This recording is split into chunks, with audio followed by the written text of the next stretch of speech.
Growing up, I was envious of my older brother Trey in one particular aspect, his ability to pick up women. It just came so naturally to him. I was 18, he was 25, and he just seemed to have all the right moves. He was fearless in his approach, his lines were never cliche, or cheesy for that matter. He would just say whatever came to mind. I remember once, as a manner of introduction, he said to a girl, "I bet you can't name all 7 dwarves." And the girl was caught off guard. But he had her interest. And she actually tried. Yeah, they're sleepy, dopey, grumpy. This was the effect Trey had on women. Sometimes he wouldn't say anything at all. We were in a food court at a mall, and he went up to a girl's table, sat down across from her with his arm outstretched in an arm wrestling stance. He didn't say anything. And the girl accepted his challenge, all without one word of dialogue. To me, my brother was gifted and talented when it came to the introduction, something I sucked at. I would put so much time and effort into an icebreaker that I would turn into this big thing that it wasn't. Once the conversation got going, I was always fine, but it was the initial encounter which terrified me. And I knew why. I was afraid of being rejected, or looking stupid, or both. Now, don't get me wrong, my brother, he wasn't batting 1,000 every time, but even the times he struck out, he never let that dampen his confidence, and that's what I wanted. So, I sought my brother's guidance.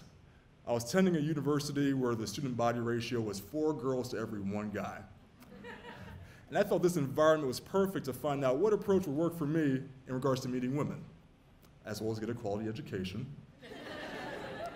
So one day at home, Trey and I, we were in the living room, and I said to him point blank, "Trey, what do you say to women? What is your method?" And he told me, "I just don't care." "You just don't? So you don't care about the outcome?" "No." "Yeah, that's not gonna work for me. I've got self-esteem. I don't know how much left, but enough where I care about the outcome." He said, "Look, it just comes with practice." My father, who overheard us talking, said, "Chancellor, what's the worst that could happen when you talk to a girl?" "I don't know." "The worst that could happen is she says no." "Yeah, you're right. Son, you should never be afraid of rejection. Hell, you should make it a point to go out every day to get rejected, because after a while, it won't faze you." So it was clear that my father and my brother were on the same page. It was about practice, practice, practice. Practice? We're talking about practice, y'all. So my brother and I, we would go out to clubs, and he would feed me a line to say to a girl. And I never cared what the line was because I was just excited I had something to say. I didn't have to worry about the introduction. My brother was doing that for me. And he would give me a line, and I'd go over to the girl and say whatever the line was with conviction. "Excuse me, miss. I don't mean to bother you, but I think you're absolutely gorgeous, and I can't leave here without at least knowing your name." "Oh, I'm Christina." "Christina, Chancellor, nice to meet you." And then there'd be a conversation, the part I was good at. And if things went well, we'd exchange numbers. And if the girl was interested, well then, I had to accept the fact that there are some people who make poor life choices, and she was missing out. So the practice was good, my confidence grew, clearly. And I learned that meeting and greeting wasn't as big a deal as I made it out to be. I also learned that it wasn't about a line. It was just about saying something, really anything. So as much fun as it was going out with my brother, I knew he couldn't be there for all my romantic adventures or misadventures, especially when I was on campus. And so it went one day. I was in class, the last day of class before finals. And sitting down a few seats from me, as she always did, was Jennifer. Jennifer was a knockout. Not only was she beautiful, she was smart as hell, a real go-getter. You knew this girl was gonna be doing big things someday. And for an entire semester, I said nothing to her except hi and bye. I had no idea if she even knew I existed. The professor dismissed the class, Jennifer stood up to go, and I followed her out the classroom. We were outside, Jennifer stood by the door on her phone, and I started to make my way to my next class. And then I stopped. It was now or never.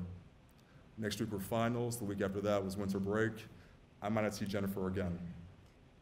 I turned around, and I started to approach Jennifer, And I thought about my brother's nonchalant attitude and how that's not going to work for me this time because I really care how Jennifer is going to respond.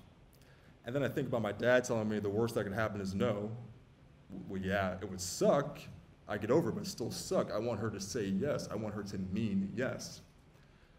I finally reach Jennifer and I say to her, "So, you ready for this final exam?" "Not even close. I think I'll be studying all weekend." "That makes two of us. I have an idea. How about after the final, you and I go celebrate and catch a movie?" I'd like that. And we exchanged numbers. Wow.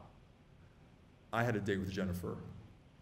I called my brother right away to tell him what happened, and he only had 2 words for me: "My man." I love my brother, and I still envy his ability to pick up women, but I'm eternally grateful to have him as a wingman in not only my romantic pursuits, but in life. Thank you.